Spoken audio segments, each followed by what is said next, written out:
पाकिस्तान जाना बहुत आसान है, बहुत इजीली आप वीज़ा अप्लाई कर सकते हो, आप पाकिस्तान जा सकते हो। बट पाकिस्तान से वापस निकल कर आना बहुत मुश्किल है। पाकिस्तान मौत का कुआं है, वहाँ से आप नहीं निकल कर आ सकते। वहाँ फंस गए तो फंस गई, और अगर मैं 2-3 दिन और रुक जाती वहाँ पर तो शायद ज़िंदा भी ना बचती, या फिर वो मुझे कहीं सेल आउट कर देते।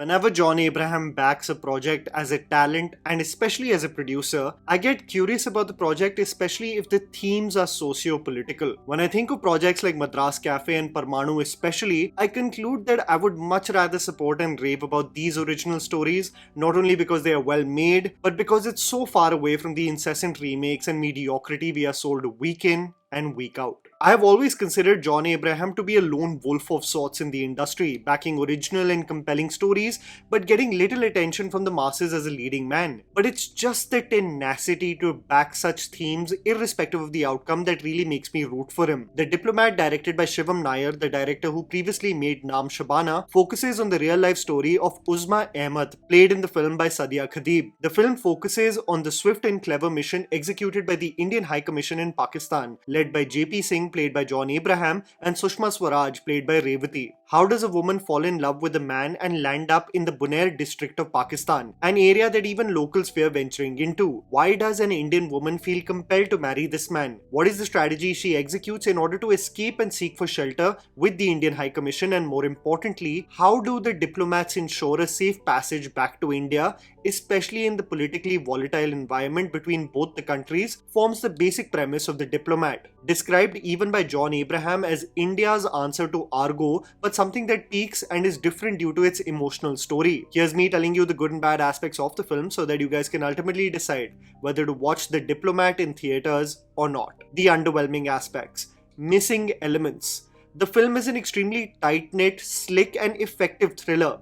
The film has a running time of 2 hours and 17 minutes, and I feel like in order to make it an engaging thriller that does not dip from a screenplay perspective, the editing of this film has been so ruthless in removing some connective dots that it could have elevated the ultimate story if it just existed. This especially holds true for two aspects for me. Uzma is showcased to have landed in Malaysia, where she is being helped out by family friends, only for Tahir, played by Jagjit Sandhu, to enter into her life. This is where one is given a slight glimpse of how Tahir wants to promise the world to Uzma, especially pertaining to the concern that she has for her daughter, all used as a ruse to essentially make her a slave in Pakistan.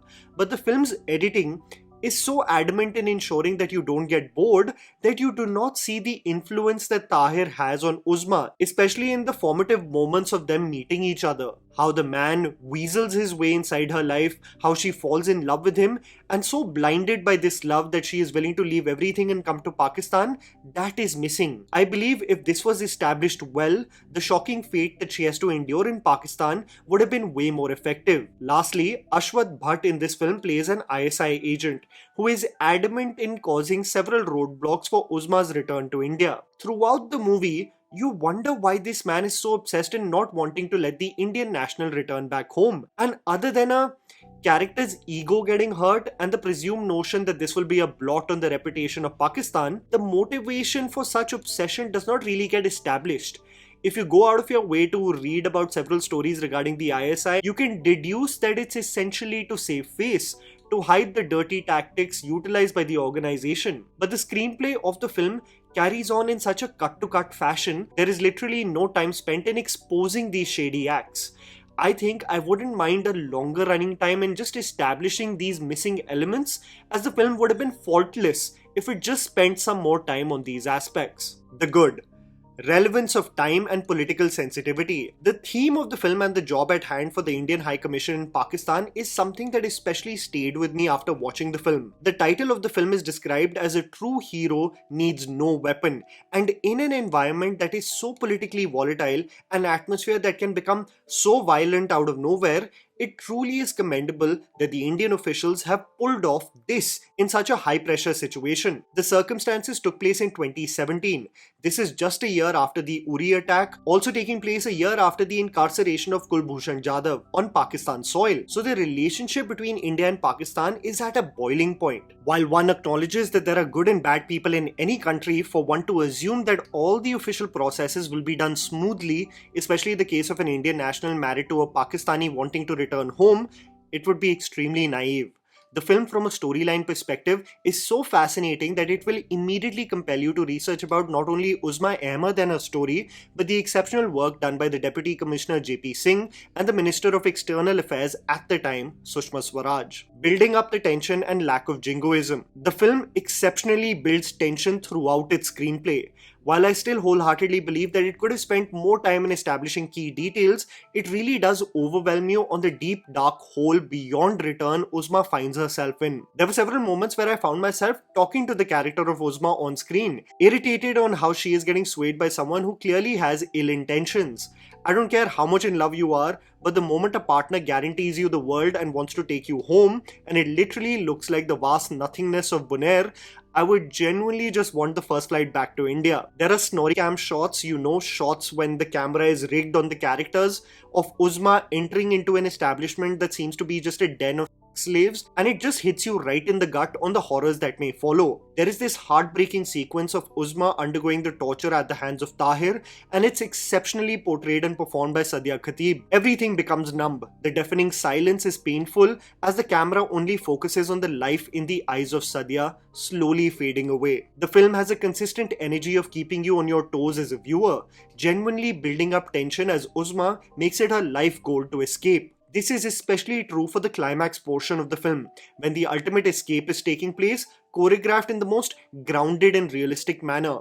What I love about this film is that it wears its patriotism with such grace that it never seems forced or jingoistic. The Indian officials have clarity to bring their daughter back to their country, and the film is devoid of these zinger dialogues that we otherwise see in Hindi films, where the patriotism almost gets shoved down our throat and makes us squirm. The film is a no-nonsense thriller in that way, where the loyalty towards one's nation is about executing the work versus proving it through flowery jargon. Performances. This is a character that is literally tailor-made for John Abraham. John as JP Singh is a towering figure. The man is styled in the best suits possible and looks extremely sharp, and someone who clearly means business. JP Singh in the film has no time for small talk. This often comes across as insensitive to his juniors and even Uzma, who is being questioned. However, this is a man of details, a man not swayed by emotion, and who is only executing orders based on facts. This allows for him to be a solid rock for Uzma's ultimate return back home, and John does an exceptional job in conveying the same. There is also this beautiful aspect in the film where one showcases sensitivity towards someone who has been a victim of abuse, and it really causes for great introspection of how victims process such trauma and how it's important that when you're questioning people and asking about the details of it, it's all about their prerogative on whether they want to open up and talk about it. People almost become frozen at the very thought of that man ever returning in their life. And I think this aspect of the film, of Uzma being a victim of such torture and abuse, was beautifully done, and with great sensitivity. You've got Revati as Sushma Swaraj doing a fair job in her role, even though you can hear a tinge of the Malayalam accent in her Hindi, which is actually quite the polar opposite to Sushma Swaraj in real life, who had the most eloquent Hindi you can think of, but the legend does a fairly good job. Sharib Hashmi is hilarious in the anxiety he feels in the high-tension situation the commission finds itself in. However, the standout performances for me have to be Jagjit Sandhu as Tahir and Sadia Khateeb as Uzma Ahmed. There is this untamed and unhinged savagery showcased by Jagjit in this role. Even though the man doesn't physically tower over everyone, there is this almost animal-like presence he has, frothing in the mouth for vengeance. The very fact that a woman can disobey and leave him. Sadia is exceptional as Uzma, a talent that I have loved ever since her debut in Shikara. She brings a warmth and sensitivity to a role of a real person who has endured hell, and through several of the traumatic sequences, while experiencing it and even describing them, Sadia shines, honestly making her a talent that one should genuinely root for to get more work. You see this performance and genuinely hope that this is the talent that should be backed.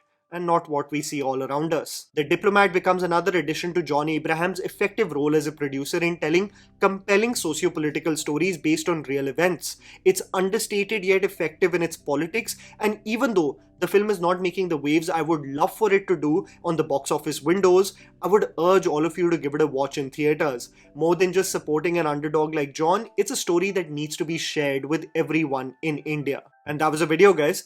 Write down in the comments below what you thought about The Diplomat. Please don't forget to follow me on Instagram. The handle is right in front of you. Follow me at JammyPants4. Also, please support us by smashing the like button and subscribing to our channel for weekly content ahead. Thank you for watching.